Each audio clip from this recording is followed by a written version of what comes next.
Dear Esther, I have lost track of how long I have been here and how many visits I have made overall. Certainly the landmarks are now so familiar to me that I have to remind myself to actually see the forms and shapes in front of me.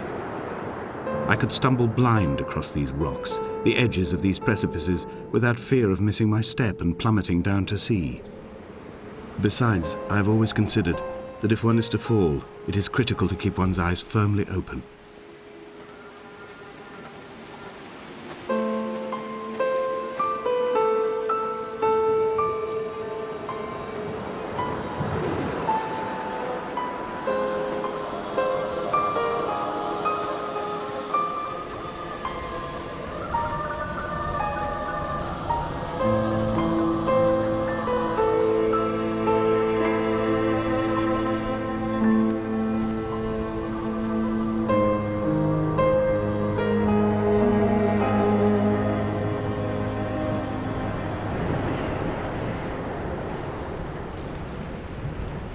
Donnelly reported the legend of the hermit, a holy man who sought solitude in its most pure form. Allegedly, he rode here from the mainland in a boat without a bottom, so all the creatures of the sea could rise at night to converse with him. How disappointed he must have been with their chatter. Perhaps now, when all that haunts the ocean is the rubbish dumped from the tankers, he'd find more peace. They say he threw his arms wide in a valley on the south side, and the cliff opened up to provide him shelter. They say he died of fever 116 years later. The shepherds left gifts for him at the mouth of the cave, but Donnelly records they never claimed to have seen him. I have visited the cave and I have left my gifts, but like them, I appear to be an unworthy subject of his solitude.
When you were born, your mother told me, a hush fell over the delivery room.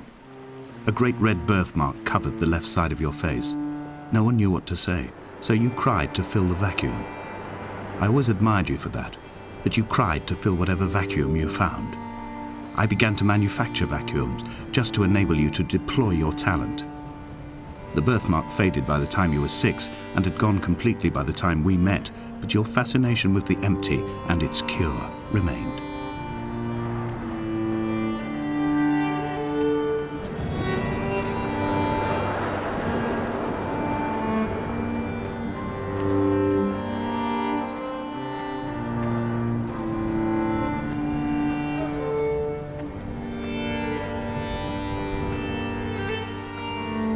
The mount is clearly the focal point of this landscape.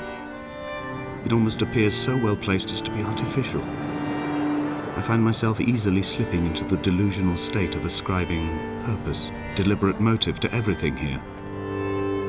Was this island formed during the moment of impact?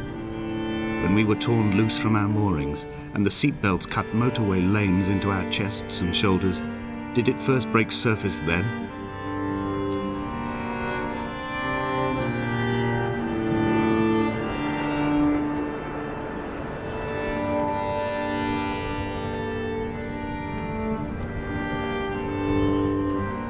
When someone had died or was dying, or was so ill they gave up what little hope they could sacrifice, they cut parallel lines into the cliff, exposing the white chalk beneath.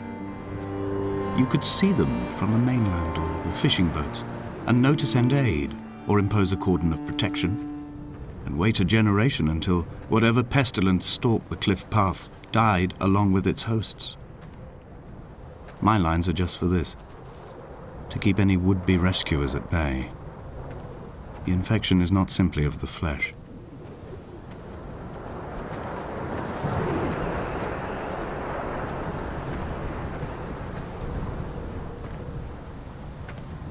We are not like Lot's wife, you and I. We feel no particular need to turn back. There's nothing to be seen if we did.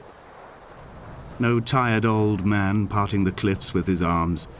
No gifts or Bibles laid out on the sand for the taking. No tides turning or the shrieking gulls overhead. The bones of the hermit are no longer laid out for the taking. I have stolen them away to the guts of this island, where the passages all run to black, and where we can light each other's faces by their strange luminescence.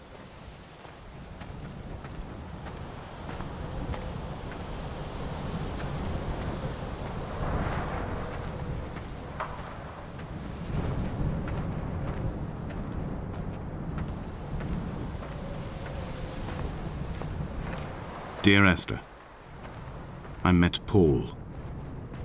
I made my own little pilgrimage. My Damascus, a small semi-detached on the outskirts of Wolverhampton. We drank coffee in his kitchen and tried to connect to one another. Although he knew I hadn't come in search of an apology, reason or retribution, he still spiraled in panic, thrown high and lucid by his own dented bonnet. Responsibility had made him old. Like us, he'd already passed beyond any conceivable boundary of life. I find myself increasingly unable to find that point where the hermit ends and Paul and I begin. We are woven into a sodden blanket, stuffed into the bottom of a boat to stop the leak and hold back the ocean. My neck aches from staring up at the aerial. It mirrors the dull throb in my gut where I am sure I've begun to form another stone. In my dreams, it forms into a perfect representation of Lot's wife, head over her shoulder, staring along the motorway at the approaching traffic in a vacuum of fatalistic calm.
I've become convinced I am not alone here, even though I am equally sure it is simply a delusion brought upon by circumstance.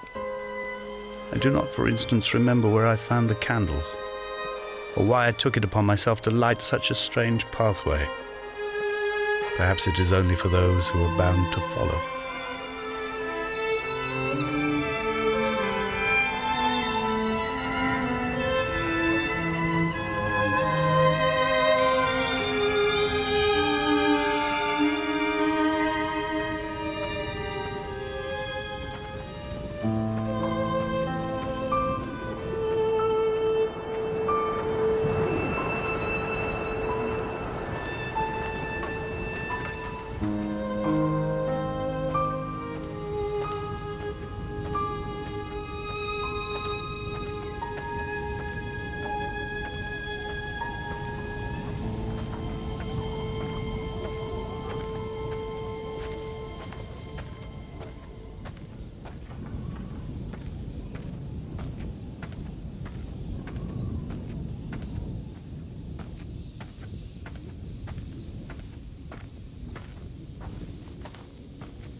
Dear Esther, I have now driven the stretch of the M5 between Exeter and Bristol over 21 times.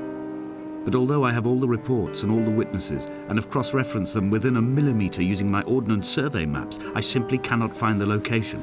You'd think there would be marks to serve as some evidence.